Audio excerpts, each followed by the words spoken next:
Hey, who'd you talk to? What's going on? It's me. It's Mike Lepre, the King Michael. That introduction goes out to the real road dog, Jesse James.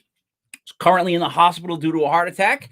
And I don't know how you transition from heart attack to the genius, but let me bring on genius, Kev. Kev, I didn't want to go anywhere near a heart attack because that's what am I trying to jinx you?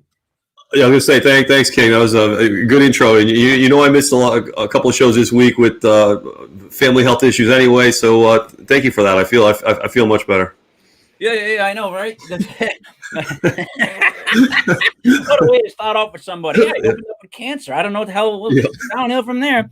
But speaking of downhill from there, I did it again myself. Buddy, how we doing tonight? Oh, I'm doing great, guy.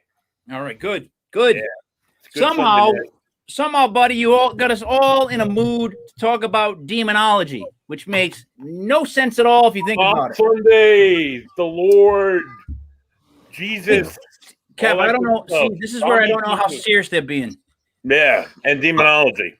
I actually thought about it being Palm Sunday, and then possibly rescheduling the show. But the guest should be able to talk us through all this, right? You got to stick with it. This is where it's at. I did this all for a reason. Anyway, like Mike's story before the show, I did it all for a reason. I don't know what you're talking about. But speaking of what, I guess I don't know what you're talking about. Let me bring to the show your guest. The worst 3 transitions I've done so far in a row. James Annitto. It's Annitto, right, James? Yes, correct. That was perfect. You don't go by Jim? Is James? No, my dad's Jim, so I'm James. That's the reason. There's always a reason, Kev. Yeah. Michael, Kev. Well, you don't have yours. Kevin doesn't make sense. Your name doesn't make sense. Sorry. So, James, welcome to the show. We had, I guess, your associate on, I want to say 3 shows ago. He was a real interesting guy. So the first thing I want to ask you right off the bat is, how do you get going in this? Like, you seem like did you play sports when you were younger? No, I was more into martial arts. All right, there you go. Video game fan? Yeah, for sure. Musician? Somewhat. Okay. I stopped the guitar. Right. I attempted. I'm with you on both things so far. Here's where we're gonna probably split. You like pro wrestling? Somewhat. I used to. I used to like the Raw. I like this kid. Yeah. I like him already. Nowadays, no, I can't stand that stuff nowadays. So all right, Exactly. James, it's called demonology. Like every time I look into it and talk about it, it gets, So tell me, how do you go down this road? How do you get going with this? One day I was possessed. And I started. I'm just kidding. That would be a great story, though, James. Start next time. Like, see this scar, and it just start from there. But in all seriousness, though, the study of demonology really came from a lot of early childhood traumas that I dealt with that really catapulted me into wanting to study human culture, why people are kind of crappy people. But I also was raised up and adopted with a Lutheran family at Wood Church every Sunday. And so I would wonder, why would God put me through this? And basically rebelled, became agnostic, became a Darwinist. I was studying evolution. I was so young, I was so much into literature. And eventually, of course, theology is so hard. If you look at the scholastic aspect of it, it's expansive, like Saint Thomas Aquinas with like Summa and stuff like that. But so I thought, okay, Scooby-Doo, Scariest Places on Earth, Tales of the Crypt. You see all these shows that have kind of incorporated paranormal to our livelihood, folklore, myth. And so I said, okay, well, being naive as a child, I thought, okay, maybe I could solve what ghosts are and spirits are, and that would give me a better conclusion to idea, or at least somewhat of an answer to what God is. And of course, that's what led me to the paranormal. The demonology spectrum really kind of developed with working with Carl, who you How had. old is this? I'm sorry, James. How old did this start? Would you say this whole like religious type thing you had going on? As soon as I could probably start reading, and I was in the library, so I would probably say like 7 years old, 6 years old. I was very interested in like the Bible. Of course, I was reading the Bible, and I was in CCD. Well, of course, the equivalent of CCD Bible study in Lutheran Church. So I was still developing literature, still reading the Bible. Like I was forced into it, but I still at a young age hated the idea of God. Like it's so crazy to think that a child could have that so much hatred for something. But what I was put through as a child was also kind of like you talking before the show about balls, but it was kind of like being grabbed by the balls and dragged. And I felt like that as a child, very, very young. So I don't think, James, you can do that to any child about anything. See, here's the thing I wish that happened to you. Kev, did you take catechism with me? Yeah, not with you, but I took it. Yeah. So I had catechism. My parents wanted me to make my what is that even called? Catechism for making your confirmation. First your communion and your confirmation. No, it's confirmation. And I'm like, I don't want to do it. I don't want to do it. My dad's like, you're gonna make a bunch of money. I said, all right, I'm in. I swear to God, I'm not joking. I don't go to a single class, Kev. I think I used to go in the back. I would sign the sheet and go home. I don't think I ever went. And then I just showed up for the test at the end of the year. And because I read all the stories before, I passed, and I got like 100, right? But like that's how serious I took it. I wish you could have done that. I wish that could have happened to you, James, because there's a comfort in like I believed in it, right? But my dad said to me one day, I asked him a question about it, and he was like, he goes, "Your God's your God," and he walked away from me, and I'm like, wow, that's fantastic. Like in other words, he's trying to say like, whatever you want to think, like whatever's going to make you feel good about yourself. He used to say, be a nice person. That's kind of all my dad would say. Just be a nice person, everything works out. You know what I mean? So I wish that could have happened. It sounds like you were really, really pushed into it because I can hear the bitterness when you talk about it. And obviously, if it drove you to the complete opposite side eventually, I can only imagine, right? Yeah.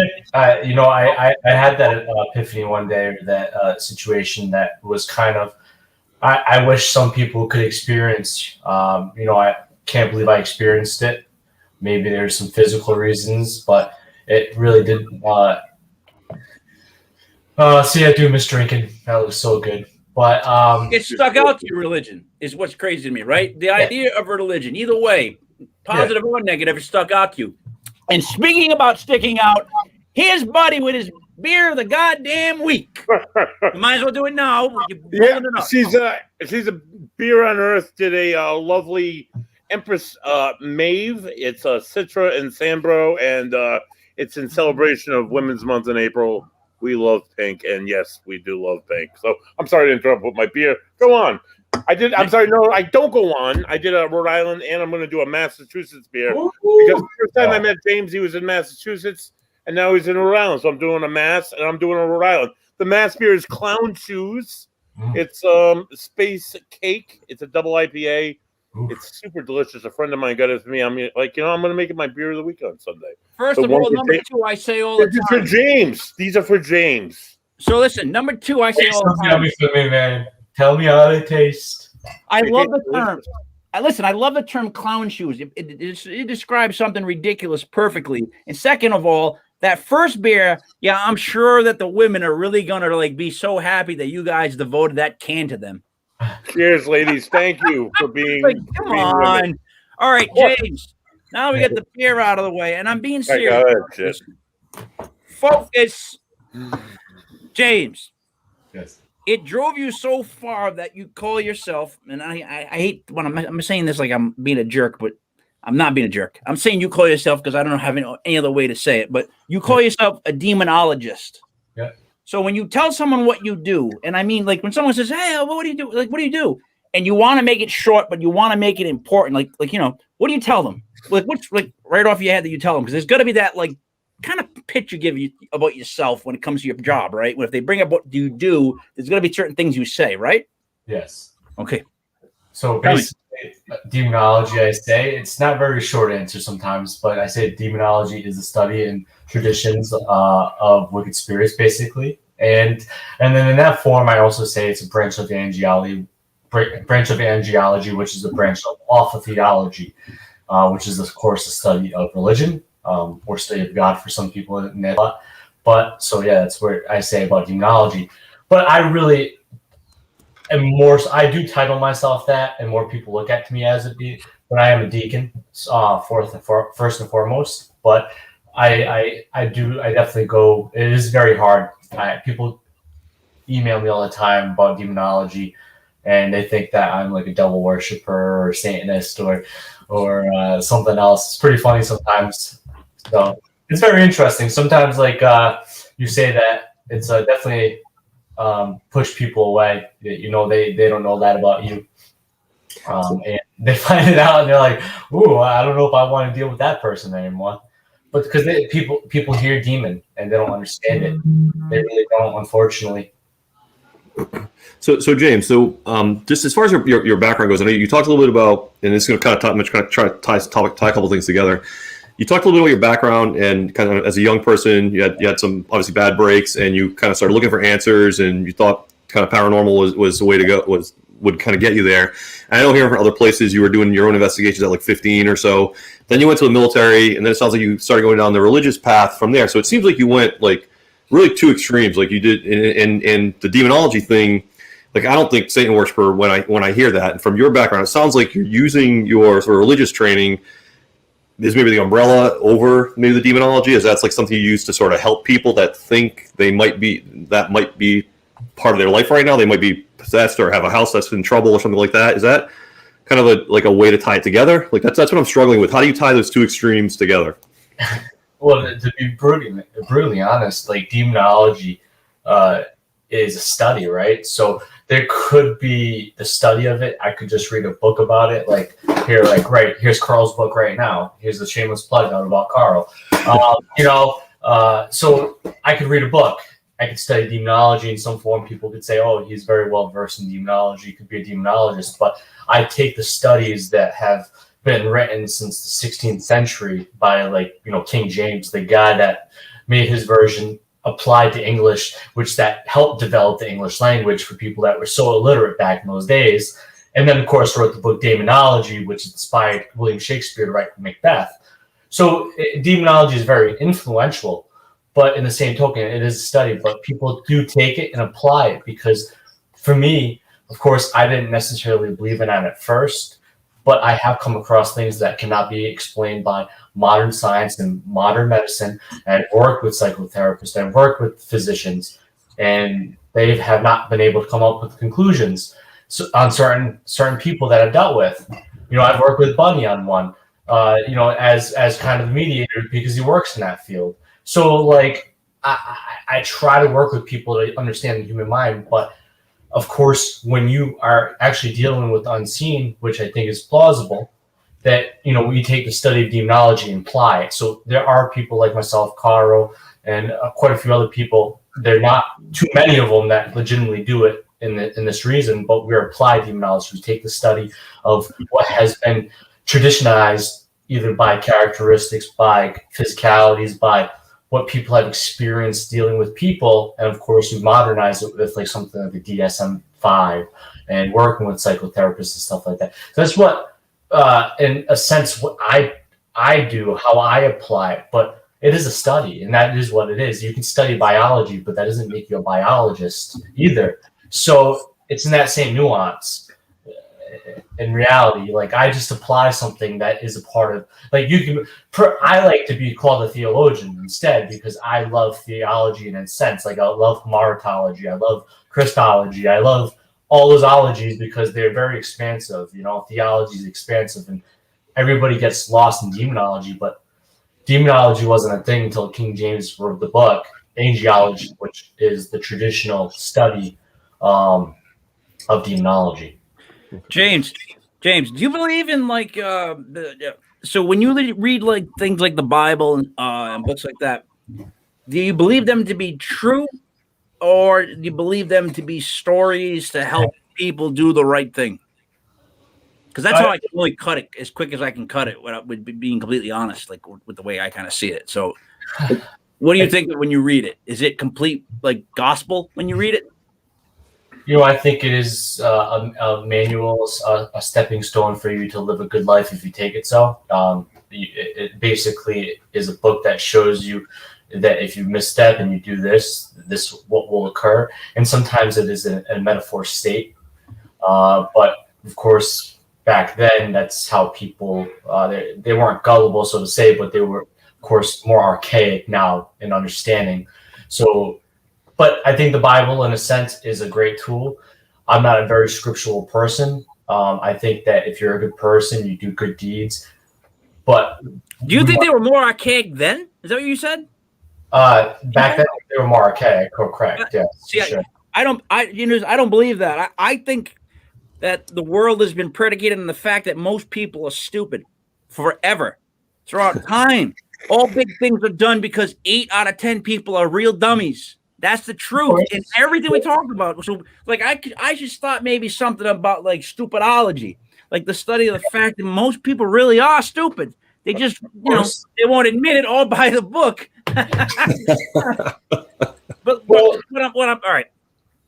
Buddy gets a call. Languages was started by one individual that passed it on. So a lot of what we take, our history or certain things, start from one individual, one tribe. So you have to take it how you believe it. We all stupid, or we all follow the same ideologies or different ideologies from one person or a group of people that started it. That's, if you think of it in reality, we're all dummies because we all follow a concept created by somebody else. Let's be honest. All right. Well, here's the thing then. So wait. So do we not? So do you not believe? Like, because here's the thing, right? When you think about it, when it comes to religions, it's like the Catholics won. Like they won whatever race, whatever like Battle of the Network Stars type match they had, just based on the fact that what's a calendar based on? What's a year based on? What year is this? Why is it called that year? Well, it's because somehow the Catholics won. Well, that's not everywhere, though. Like 21 year of our Lord. So my point is people are dumb, and I don't mean any offense to the people that are religious out there. I'm not saying all religious people are dumb. What I'm saying is religion is an easy way to comfort someone that's maybe not that bright. Does that make sense? The opiate for the masses. Bang. Well, it is so to say, but too, buddy, I think can kind of agree with this, understanding mental health in some form. But if you look at neuroscience, one of the key components of our brain is faith. Why would that be there? No disrespect either. Religion brings peace and joy to people, and it doesn't for others. But I mean, the people like my mother. She gets absolute joy from going to mass every week. It just makes her feel good. Like whatever. People, unfortunately, they take it. Once again, like I was having this conversation with Carl and Lise on the way up to the S.K. Pierce house yesterday, and I said, unfortunately, there are people that believe there's God and will do good by God, will do good deeds every day, will not touch a woman, will not touch alcohol. They will live their life in the form of a correct nurture of understanding why agape exists, which is the true love of God. Mm-hmm. Some people are like that, and some people just take those roles, unfortunately, or take those teachings and they use them at face value, and they're terrible people at the back door of things. Like, I'm not a perfect person. I do a lot of stupid shit. I truly do. But I still, at the end of the day, end my day on a good note. I do good deeds every day. I'm good to people. I don't tell people to F off unless they deserve it. If they do me that due diligence, I give it back to them. But other than that, I do good deeds. So that is what it is. But people want to, we have the Pastafarians now. Yes, there are probably a bunch of crazy people, but if they believe that's what's good for them, but now when they start getting violent or they start doing things like Scientology is a perfect example. Yes, Catholicism could be considered a cult if you really want to believe that. And it could be. It started off small and grew big, like most cults do. Big cult. But I think you have to take what's face value. See, like, yes, I'm Catholic. I'm a Catholic deacon. I was an ordained deacon, but I also have my own opinions and ideas of God. But sometimes I speak about that because people won't agree, and I'd have to take the flak for it. So, like you said earlier, your God is your God, and it's perfect. people try to push their opinions and faith on other people, and that's what makes it worse. You know, but also, guys, when I say that, I also mean that whoever's thinking it isn't wrong. I never tell somebody they're wrong about what they think because you have your own relationship. Like I can't say that your mom going to church is a bad thing. She might be right. What I'm saying is I don't know who's right. It doesn't matter to me who's right.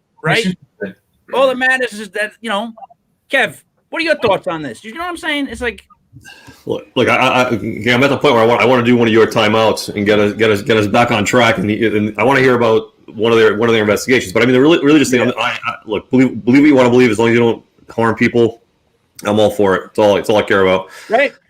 Yeah. Like I was, I think all of us probably were born and raised in a certain faith, and some people drifted away from that. Some people stayed, and I don't think any of it matters as long as you do something right. Like. I don't believe that if you weren't baptized, you're not going to heaven. I don't believe that. Just be a good person. Dogs go to heaven. I believe that. Don't be an asshole. That's it. Dogs go to heaven. I get a question. I want to like take us back into the dark, evil, demented demons, ghosts in that world. Leave the religious talk for next Sunday. So when you go into if you get a call, James, if you get like as a demonologist or a paranormal investigator at that, and you go into a location that you is haunted or might have a demon, how can you tell the difference? I mean, there's people who died who are assholes, and they're assholes as ghosts, right? And then there's demons. How can you tell the difference? So I used to. Wait, time out. Yeah. Asshole ghosts. Assholes, like people who haven't like maybe crossed over yet. People who are still holding on to that hatred. I know, but I never heard it said like that, buddy. That's hilarious, buddy. That's pretty funny. Ghost comes out and like scratches somebody, or like asshole ghosts puts somebody down a flight of stairs. That would be an asshole, right? I know, but that's a person. What's the difference between an asshole person who's died and still is an asshole in death as a ghost? I know, but then every horror movie monster is an asshole. Dracula is an asshole. Godzilla, what an asshole. The Mummy, asshole. Sorry. Good, James. So I used to warrant a conclusion earlier on, but it's hard for me to really nowadays kind of look at it after looking at it in many different perspectives and talking to many different people that are much smarter than I, and try to warrant a conclusion saying that something is a demon, something is a ghost or a spirit, because I really honestly don't know what those things are beyond maybe some of the understanding I've had physically with maybe what could be labeled these things, and not have been able to be understood by modern medicine or science. So I think really what's important is there's one thing that, regardless if you believe in religion or not, there's one thing that we can look at throughout many faiths and cultures throughout a long period of time with their ideology of demons and the way that they've been able to handle them, how even the father of the medicine, Hippocrates, performed exorcism on people as a form of psychotherapy, and it worked. So there has been a lot of documentation of the possible effects of dealing with demons and the characteristics. And a lot of the characteristics throughout many faiths and cultures are very similar.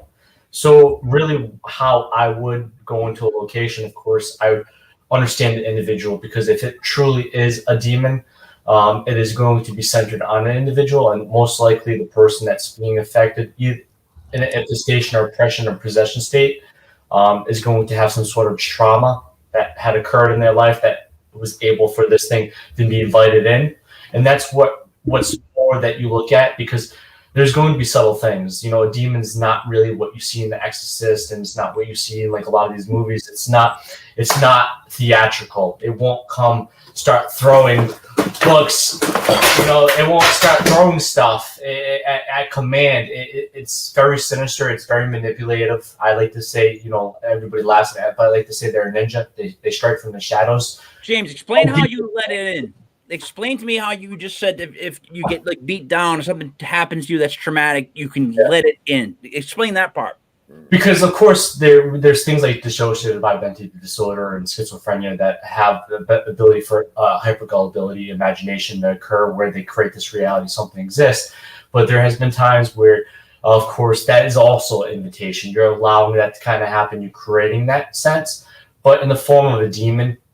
There is this parasitical force, what we would call a demon, of course, in our modern sense, in the Christian sense. But of course, in that term, what we would be basically how they would really haunt an individual is when they, of course, infestate in the infestation stage. It's process. So in the infestation stage, is basically, of course, overseeing. It's really kind of learning the patterns because, of course, everybody wants to say they're like gods or whatever, but they have a limit as well. They can't see into the future. They're very manipulative. They can play to certain advantages. So that's what in the infestation stage is. They're playing the traps. Now they find their target, usually the person that is the one with the traumatic experience that lured it there, kind of enabled the situation to occur. And in that oppression stage, basically, this demonic entity, which you would call, a non-corporeal entity, they've never existed in a physical state. They're a pure spirit force. This has always been interpreted in any belief system that has the concept of demon.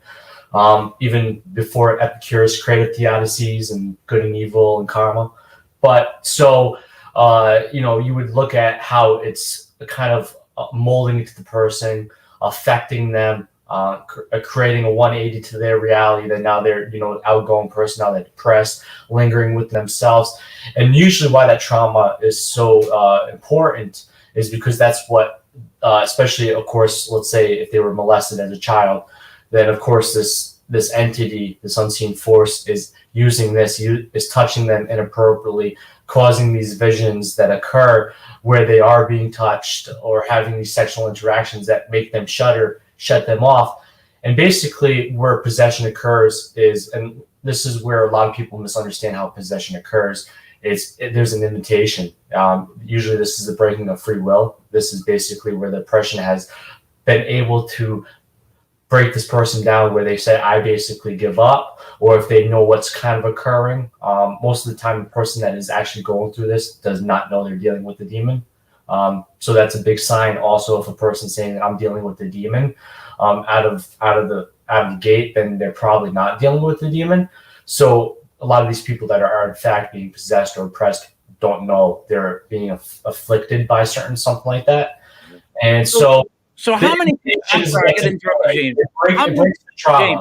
James, how many people have demons? Like, how many people are depressed, and how many people have demons? Like, because you're saying this that people take it home, and it's maybe the cause of these certain things. Well, for everybody that's listening right now, how many of them are depressed or just tired or something's going on, and how many of them should really be considered concerned about a demon? And I'm not joking; I'm being serious. How often is this something you find, or what's like the kind of protocol? So, not to defend myself, but I'm very, I guess I'm very analytical. I've adapted that way. I've looked at a certain logical explanations. I come from an HVAC background. I've done it for a very long time, so I understand infiltration, exfiltration. I understand bad air.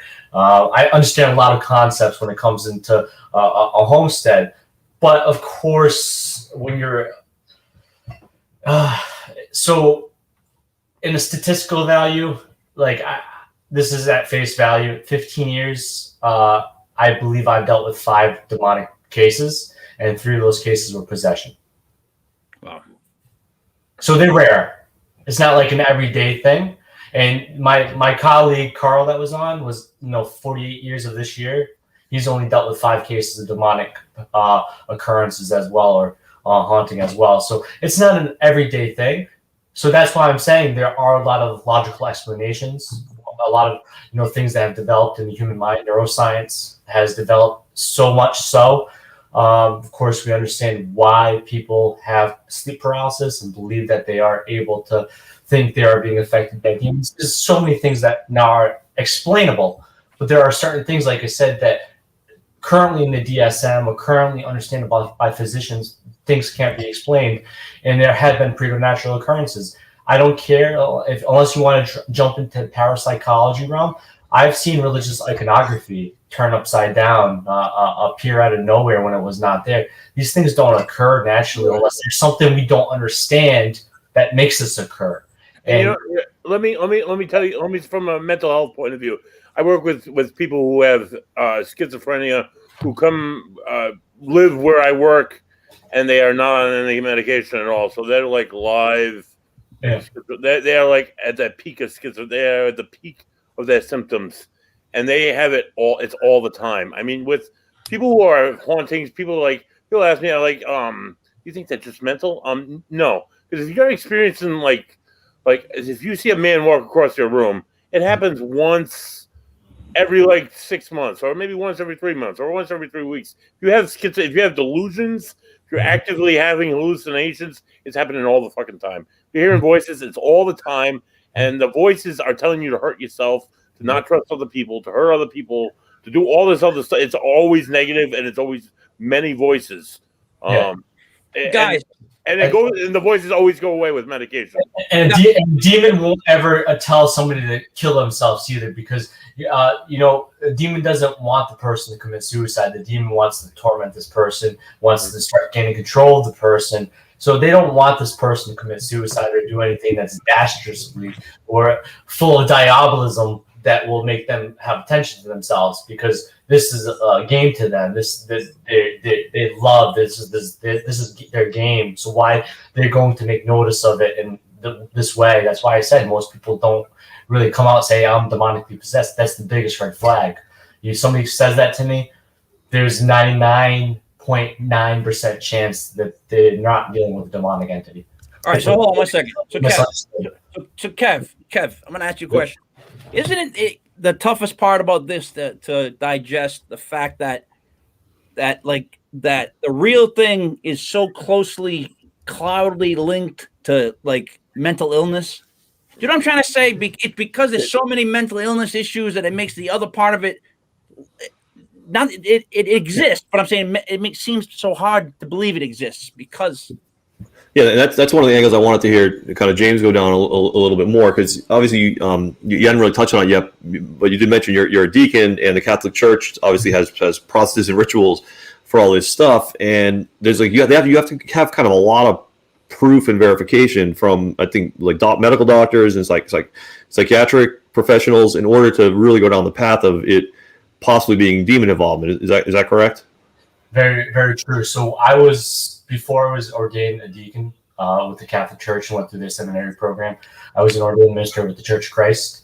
I performed deliverance. I was in deliverance ministry, which is, of course, more open-ended. You take a few classes, then you're a minister. But the Catholic Church, of course, regardless of what you think, there is a lot of course, procedure, methodology that you have to understand. And, of course, when it comes to people this is, of course, more in the modern sense. Back in the day, this did not occur. Everybody was possessed. And, of course, the church had a lot to do with the witchcraft thing as well. But in a modern sense, yes, if somebody is claiming they're demonically possessed, one of the first things that the council of bishops, of course, or the diocesan bishop will require before there's any active involvement, of course, is the person to present a psychological assessment. And of course, a physicianal assessment as well from an ND, and that has to be presented. And usually, these assessments is not just one assessment; it's usually assessment done by multiple individuals, because a pure, true, a good assessment on somebody should be multiple perspectives by multiple colleagues, so that they're not tainted in one thought. So that's usually what occurs with these individuals. But usually, in my sense, if I'm activated within it, I'm that mediator. So I'm the person dealing with the individual. I'm of course involved with talking to their therapist or talking to their doctor through allowance as their religious counselor, and of course I'm guiding through the processes what they need, understanding what could be a possibility. I'm involved with these individuals physically, giving them, of course, positive nurture. I'm not swaying, saying fight the demon. I'm saying, keep positive, because I don't want to play into any possibility of affecting them in a false reality.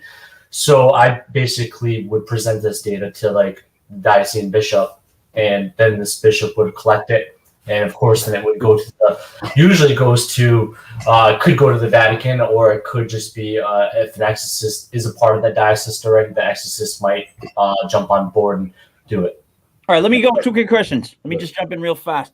Oh, go ahead, Mike. Yeah.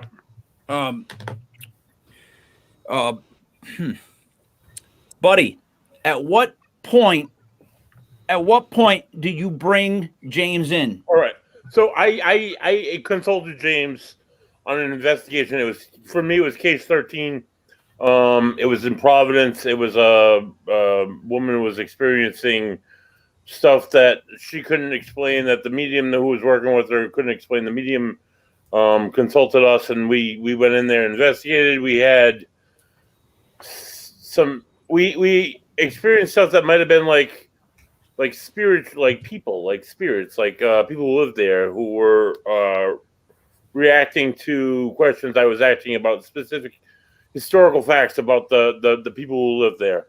And then there was a secondary voice that was coming through, and the secondary voice is coming through on, it was initially, we used a box. It was like the first version of the spirit box. It didn't sweep. It was just basically played white noise over a receiver. And we heard, "This is my house," over and over and over again. And then, "Get the fuck out. Get the fuck out. This is my house." We kept hearing that over like white noise. It was a voice basically coming through. Did you get out? I had mediums come in. We did they did a smudging. They did a clearing. They came back a second time. We went in the basement. One of the mediums got scratched. They were describing demons to me at the time, and I was like, "Okay, all right, is this what you're experiencing?" In my head, I'm thinking like, "All right, well, if this is a demon, like there's nothing I can't see it, I can't hear it, I have no experience, I have nothing to prove to me that what they're saying is actually legitimate." And I'm like, "All right, whatever." Not that I said do something, but within the seconds after that, this woman got scratched. Well, I say scratch. She let out a scream. She raised the back of her shirt, and on her back she had three marks, 3 scratches.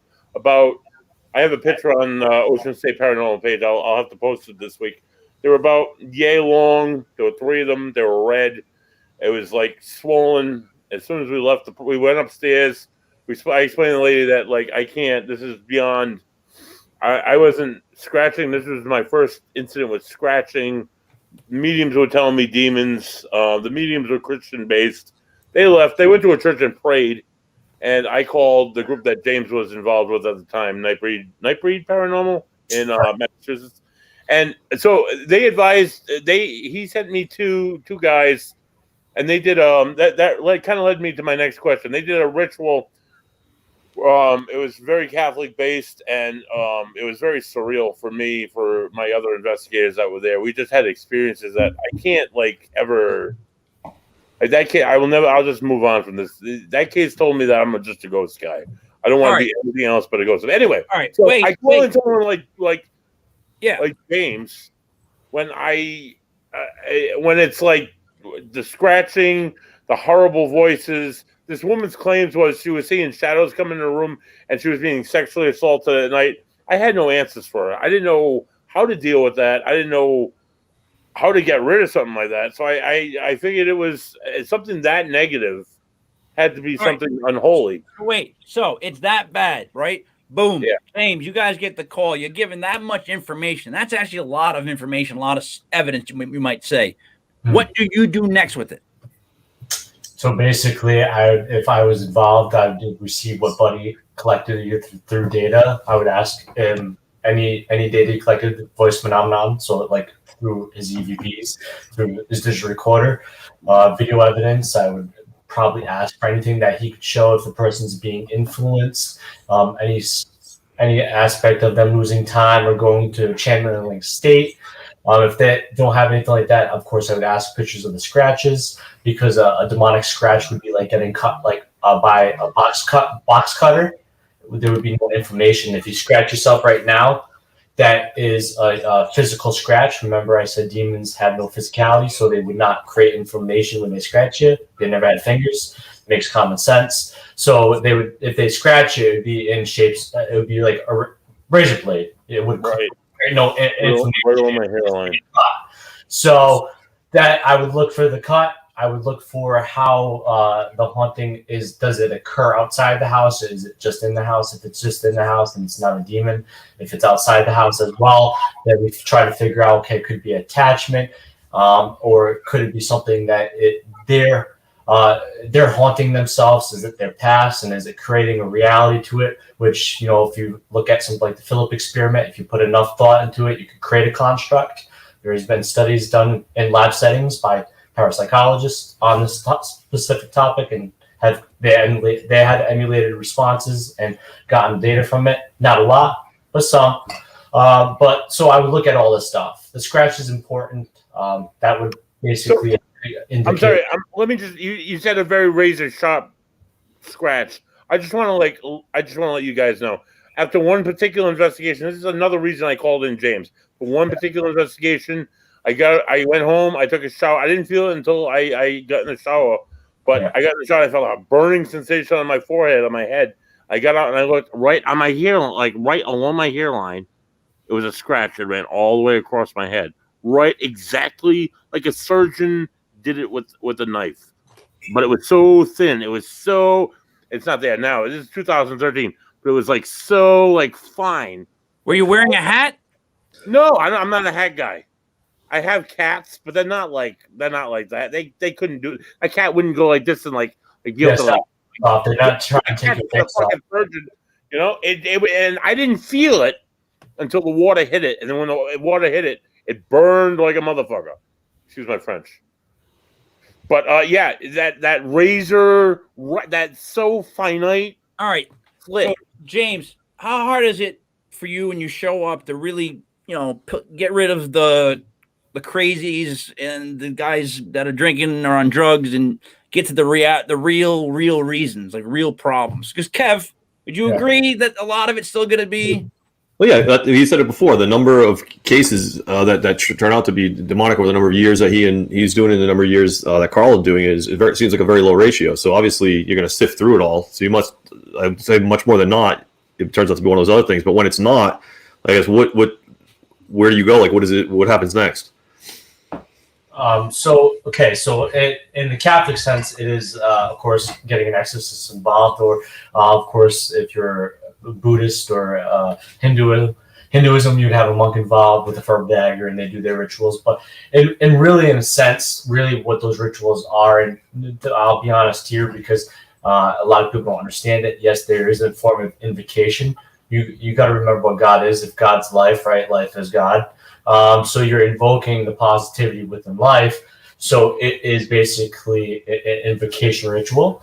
So you're basically invoking somebody to overcome. Remember, I said demonic possession occurs from invitation. So they allowed it to come in. So can I ask you a question? Yeah, I know you talked about that a little while back, and I wanted to ask something back that we went off on a little tangent. From what you were talking about, it sounds like someone's having some sort of trauma and they're going down a really negative path, and that creates some kind of an opening. When the entity comes in, are they promising some kind of relief? Are they saying it'll just go along and it'll get better? Or is a person just finally beat down so much they don't care anymore? You know what I mean? It's a mixture of things. A lot of the time it's a war of attrition, and when they finally get beat up, they buckle. And they said, or if there is a communication between the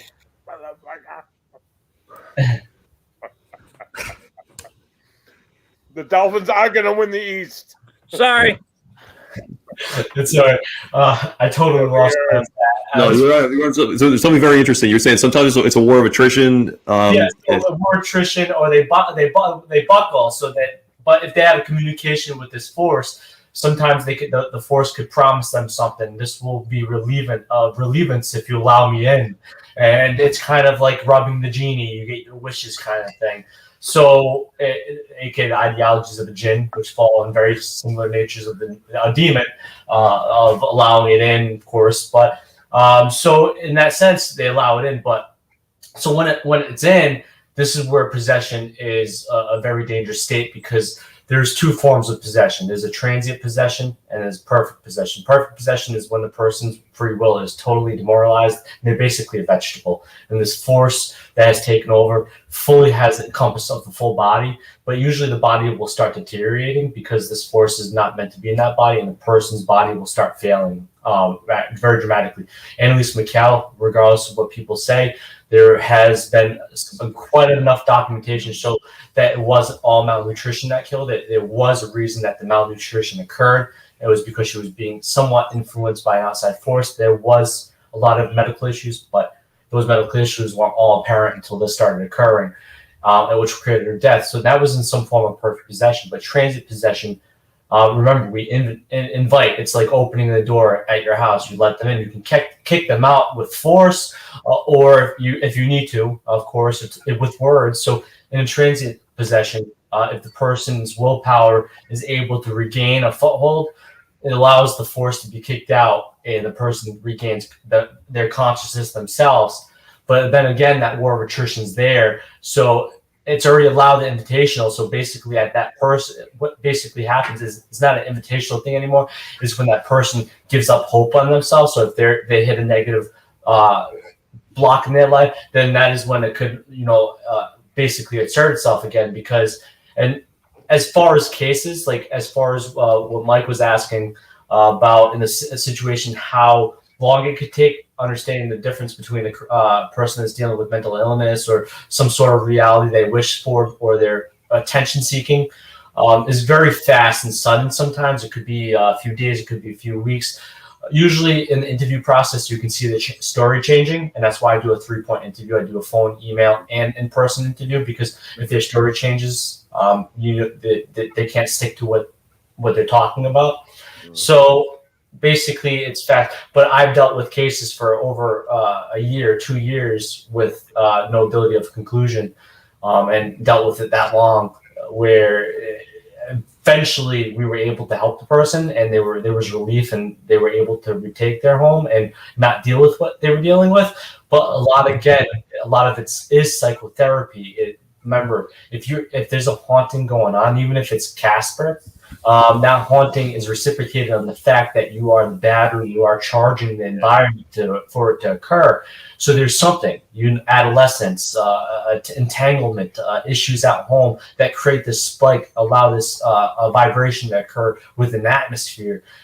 There's been people that live in haunted houses and nothing occurs because they don't allow that feedback. They don't allow that to occur. So it's a lot of training of the individuals living in the house. So sometimes the person learns fast, and I'm going to do this, overcome it, and not let these outside influences affect me. It's kind of like people with drugs. It's kind of, people with alcohol. It's kind of like people that have these abusive things in their life. They have to want to get over it. And until that happens, it won't stop. And sometimes some people aren't ever helped, unfortunately. Okay, wait, quick question. So 2 things. One, how I want to keep them out forever. I say it every week because on this show I get a little, but I don't want to deal with them at all. I want nothing to do with them. I'm not going to repeat anything I see, so they're not going to get any press from me. How do I keep demons completely away from me? I mean, I'm being serious. It's totally hard, to be honest. For some, they could be the perfect Christian. In that sense, they could. When I say perfect Christian, they could be the person that does no bad to people. There's no judgment to people. They live and die by the word of giving good to people. Padre Pio, a very known saint. One of the reasons he became a saint was because he was oppressed every day and never gave in for his faith to God. He was affected by this outside influence, but he never gave up his faith.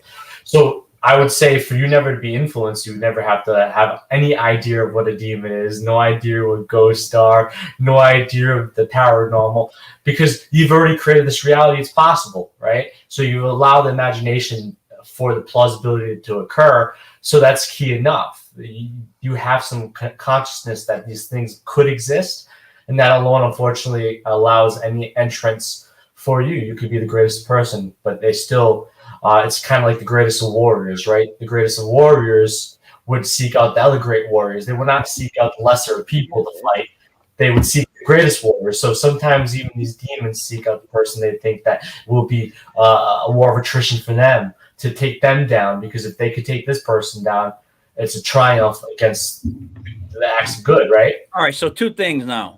You just opened up a whole other avenue. So now we're saying, Kev, am I right in saying this? Now the demons are looking for people they think might be a challenge, and they go after those individuals, right? Is that what we're saying? Because maybe that's what they want? It's rare, but it has occurred, yes. All right. Secondly, are you single, married? What's just because I don't want to like. I am single. I don't want to embarrass your wife, but girls must love the demonology stuff nowadays. No. I'm thinking they don't. No. They either love it or they hate it. I was going to get to my finish, but you cut it off pretty quick. So no, they hate it. They hate it because is it because like maybe after like 4 sentences they tune out. They watch the movies. There's a misunderstanding of it. They think that everything is a demon, so they think I'm going to bring demons home with me, and that's what scares them the most. You know, they think they have this false reality. Like, it is a possibility dealing with dangerous things. You never know what you're dealing with. You never understand what could occur, or what the people you're dealing with. They could follow you home if they really wanted to. Like they could. So there are a lot of people that scares them. A lot of people, they don't understand what I truly do. And you know, when I do drop that bomb, kind of, and it's hard. How long you wait? I have to be honest, because and this is not like to pump my ego, but if you look up my name, I blow up everywhere as like one of the demonologists in the country. It's hard to put my name in. Like I said, there's only 2 James Annittos. My father, and there's me, but he won't come up because when you put my name in, it's demonologist. Oh God, so I'm screwed. Do you bring it up right away? Mm. I kind of have to, yeah, I do, unfortunately, and that's usually a make it or break it for me. It's usually a break it. Dude, that's a tough swing, Kev. That's a tough swing right there for a girl. Let me ask you something, James. Yes. You talk a lot. I know when your people came in and you helped me out. It was very Catholic based. It was like I understood what to say almost next because it was like holding the book as an altar boy, and I just went along with what the priest was saying. It was just like very familiar. Is it always Catholic? Is it always Catholic based? Is it like Islam? Is it like Judaism? Is it Buddhist? Is it Hindu? Is it Native American? Is it how many you want to do, buddy? How many you want to do? What changes that? You know? Specifically, if I'm dealing with a Christian-oriented person or somebody that has that form of understanding of God, of that theology, then I will use a Christian ritual because, like I said, in some sense, it is a form of psychotherapy. It is what they're used to, what could enable their positivities in their life to kind of check up and basically enable them to kind of get on the saddle and ride the horse. As far as if I'm dealing with somebody of another faith or religion or even agnostic or atheist, like I really will handle it to a certain extent, but I really truly will get another religious leader of their faith because like if they're Buddhist, I'm not going to perform Christian ritual because they're not going to know that ideology and it's not going to help them. It's just basically, oh yeah, I'm just freaking wasting my time throwing water. That was a good throw actually. Right on the pillow. What's it called? But I'm not going to waste my time. I can give them good feedback, good thought, but I'm going to try to get somebody that is going to perform their ritual. If they want a Christian ritual, then I will do it out of their own asking. But I usually will seek somebody of their background. If now what's more effective? I can come at it in a scientific way, like like new thought, laws of attraction. Like I could say, if you look at it in a positive sense, if you put out positivity, yeah, you'll attract some negativity, but you'll usually more attract positive people. If you put negative things out, guess what? You're going to attract negative things, right? And you might attract a few good people that try to change it, but what you try to attract is what you put out. So you can talk some sense to people, and sometimes it doesn't ever have to get to the faith or religion or God or doing incense or lighting, but sometimes it can come to the fact that you talk them down from that reality they believe they're in or they're dealing with at that point in time.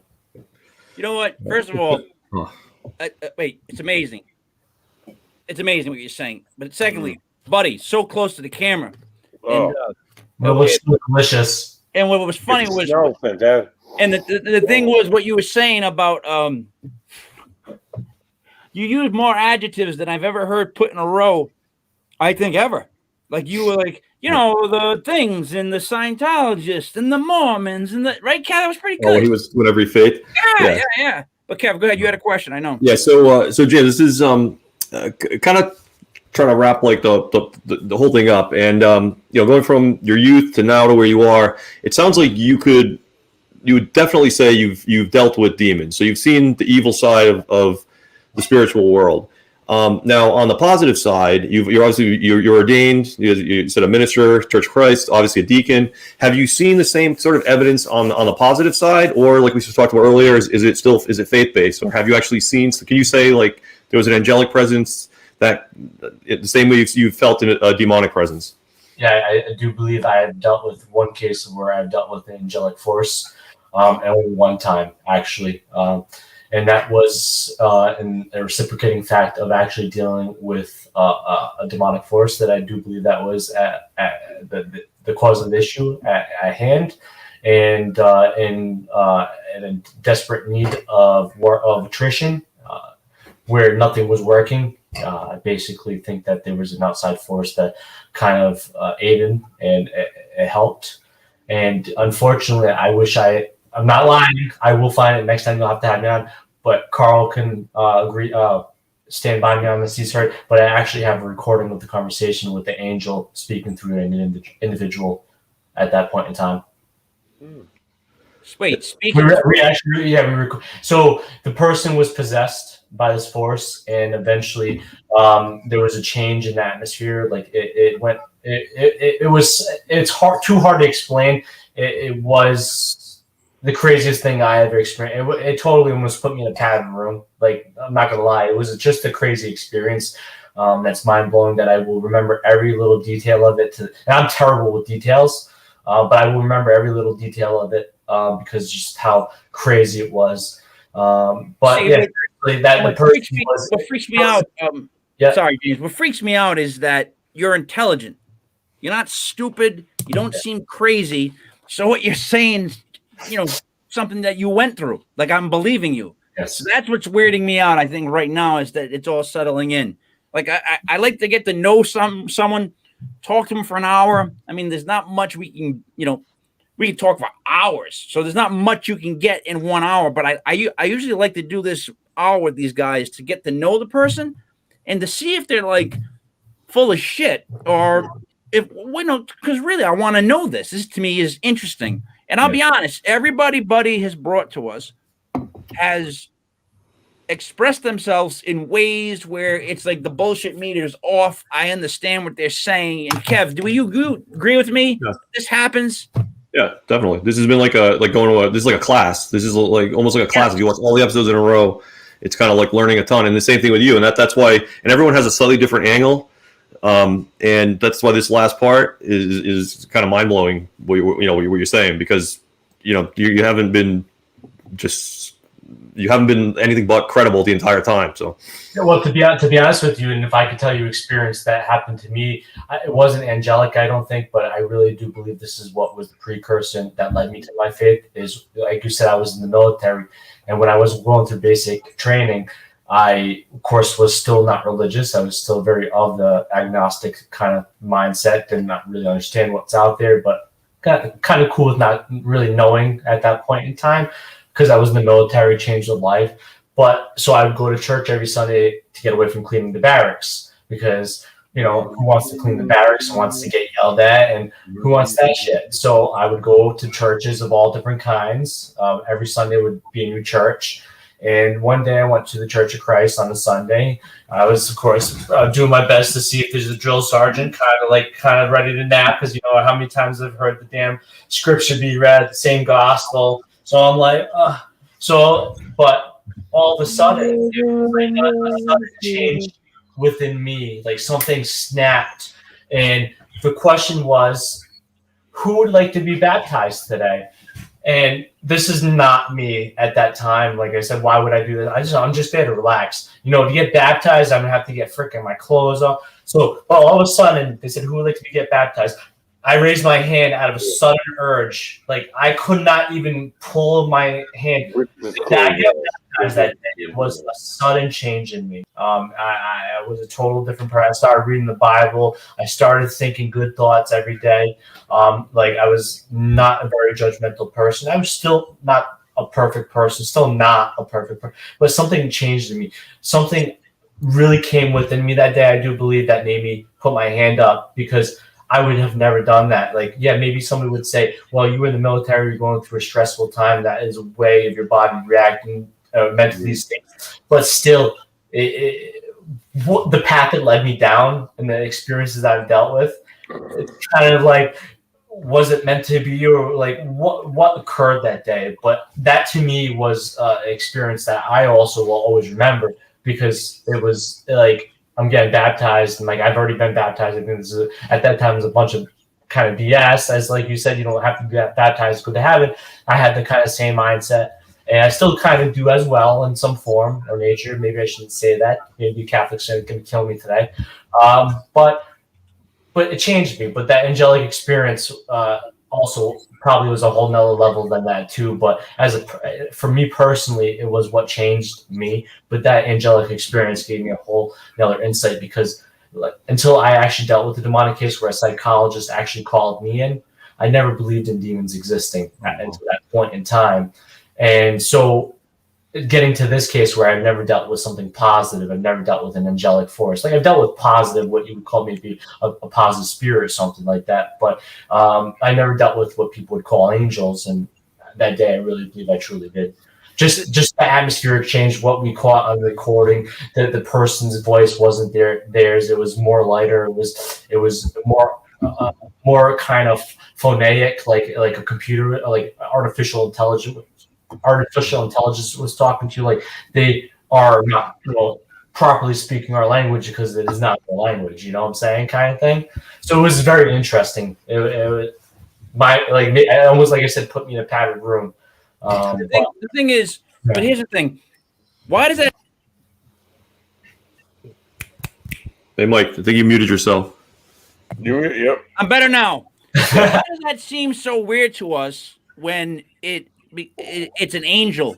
Like a possession by an angel seems really weird because that's not how I've seen it in the movies, or that's not how it's been on TV. But positive and negatives is going to be, I would think, as many of each, right? Isn't that how things work? You can't cut something too thin with this nut. Two sides. You know what I'm trying to say? Yeah, I think the angel is able to occur in that situation. And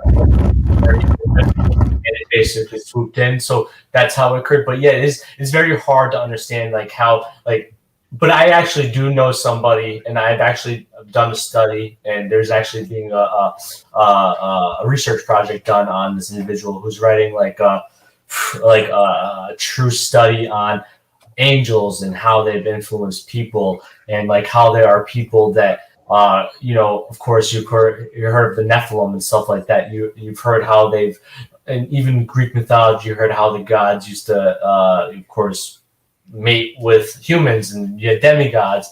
But there's a project being done where people believe that they are fallen angels, or they have been guided through this life path and are there to heal people in a way of words sometimes, or affirmation, being there for these people. And they have pains in the same location. They've gone through the same traumatic experiences. They've gone through the same trials and tribulations, and they've had the same ability of sense, which I also don't think it's all baloney, but there are people that do have some aptitude of seeing something. But all these people have that, and it's crazy that I've come across these people. I also know a woman that talks to angels, and I really don't believe she's crazy either, because I've dealt with cases that of course one of these were demonic, of course, because that's when I knew her. A lot of these cases that I dealt with were demonic, or probably like 6, 7 years, 8 years old. I would think my last one was probably about 4 years ago. So I would say in that sense, like I've known her in that time frame, but she knew nothing about the case. I don't post my stuff online saying, oh, I'm going to the John Baker house tomorrow to investigate their home and see if there's demons. Let's go check it out. So I don't put that stuff. But so she calls me out and saying, the angels are watching you. I know where you're going. I know. And she said the person's name and like what state I was going to. I'm like, freaking mind blowing stuff. Like shit she shouldn't know. And like stuff like that. So like, even though I never dealt with an angelic experience, like I've dealt with this woman that says crazy shit to me that I tend to believe because, you know, like she's been so right so many times. So it's hard. But yeah, I would say people aren't going to deal with angels possessing people because we're so trapped in of the negative and evil in life. You know, more people say life sucks, but in reality, life doesn't suck. I really love life, man. I don't let anybody freaking take me out. I mean, I smile every day. I tell people to F off, and I still smile. I love it. You know, so, you know, but people get wrapped up in negativity. Like I said, like people want to blame things. And like me, it was blaming God when I was younger. People want to blame others, and that's the true problem. So when demons, we're going to understand and look at demons at a wider eye than something that's a positive force that's doing good for somebody or doing something good for, you know, we look at the importance of miracles, which can't be really disputed in some cases.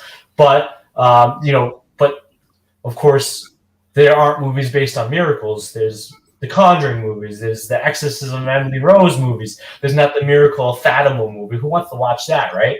Yeah, but James, here's the thing. Look, James, listen. There's one thing that you, it just comes off you, and that you've grown. I can tell that just from you telling me what you've gone through a lot of growth, which is like the greatest thing we can do, I think, as humans, is continue to grow. It's the people that want to stop growing or they want to halt their growing or anything like that. That's when it's negative, and it just, why even bother doing it? Might as well enjoy it. Might as well grow. Might as well keep going. Like, that's a good message to give to people. I agree with that. Like, don't be miserable for the sake of being miserable. Or this is a bigger one. Allow yourself to be happy. Because I find myself, the biggest problem I have is sometimes I just don't even allow myself to be happy. I'm like, I shouldn't be really happy right now. And it's like, well, why shouldn't I?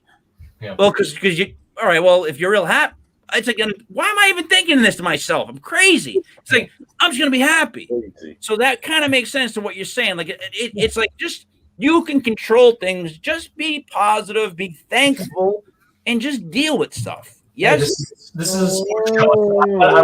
I want to make a sports reference here. Right. You can look to be better than Tom Brady, or you can look to be better than yourself. Fuck Tom Brady.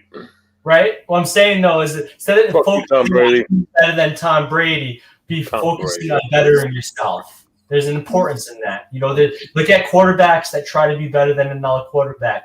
They suck because they don't focus on bettering themselves. They focus on just being better than the other individual. Tom Brady sucks. The movie line always used to Aaron Rodgers, man. So I can't. Yeah, well, I'm a fan of the team that did beat Tom Brady twice.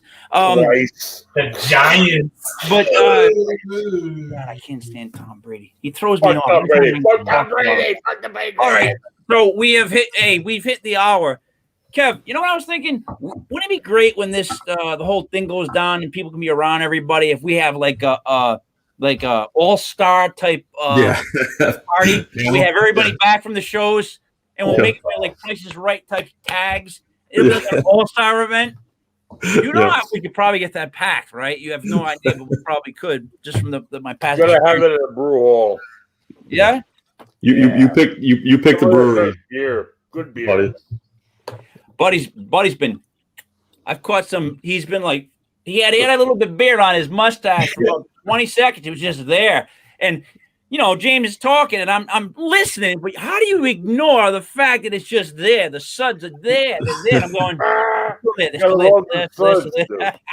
All right, James. It's been a blast speaking with you. You got to have you on again. There's so many other questions we have. Quite honestly. Is there anything you guys want to say to wrap this up before we go? James, you got anything you want to tell everybody? No, if anybody's interested in understanding demonology further, you can go to demonology.org, demonology.org, and reach out to Carl or I, and we'll give you a better explanation, maybe some book references. Yeah, or you can call me and you guys too, Kev, Mike. I know Buddy, I think has my number, but 401-808-7416. Seriously, call me if you need me. If you're gonna be a prick and prank call me, or call me at the middle of the night. Prank call. I want to do that. Oh, My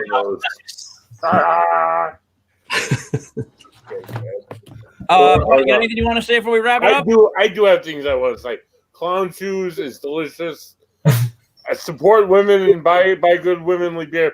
On next week on April 4th, we will not have a show because it's Zombie Jesus Day, and we're gonna just play reruns, I guess. But the following week on April 11th, it's gonna be a good show. We're gonna be joined by Brandi Wells. She's a medium. She's a spiritual interpreter. She's a paranormal investigator. She's has her own podcast, so we're gonna have to do the show at a different time. I think I emailed. I think I messaged that to you, Mike, earlier. We're moving for her. Yeah, we're gonna go. We got. She doesn't move for us. We move for her. You're saying? We're moving for her because her show is at the same time as us. So we move for Kev. Now this is happening. Yeah. Wow. Be happening. She's a medium. She's gonna do medium stuff. I just gotta say before we go, I've been looking at that poster all night. I was at that show. That's fantastic. The two-headed monster, fucking beautiful, dude. It's up at the Strand. There's a big display. There's only like 10 of them. There's one of them at the Strand, and then there's another bar in Providence that, as you're on your way to the bathroom, it's up. So one of the best top 10 concerts of my lifetime. Two-headed monsters. I was blind out of my mind when I came up with the idea for that. By the way, we were all in the room together, and I was like, you know what we should do? You know, when an idea comes out like that. Yeah, that's good. It was a good show. It was a great idea. It was a blast. Kev, you got anything to say before we wrap it? Yeah, just two quick things. Number one, thanks, James. Love the conversation. Loved how open you are about all sides of the spectrum, your history, all that stuff. So thank you. We should definitely have you on again. And number two, Brandi, I'm completely fine moving the show. Mike can give me grief during this life. I don't want any of the grief you can give me. So I'm completely fine moving the show. If anyone gives you a hard time, it's Mike. That's it. Mike. Yeah, you know, I don't care, Brandi. No, we'll move for you. We'll move for you, Brandi. All right. James, I had a great time speaking with you. We should definitely do it again soon. Guys, I had a great night. Great wrap to the week. I'm looking forward to this week. Tomorrow night we're going to be drafting our baseball team from 7 to 8 o'clock. We're going to do a fantasy baseball team for baseball. Tune in for that live. Then the 8 to 9 basketball show. Joey B. And there's a bunch of other stuff like that. So please go to www.legitfantasysports.com. Please go to Ocean State Paranormal. Check out James Annitto. The genius Kev. Drop him a line. It's me. It's Mike Lepre, Legit Paranormal from legitfantasysports.com. You all enjoy your nights. We are done.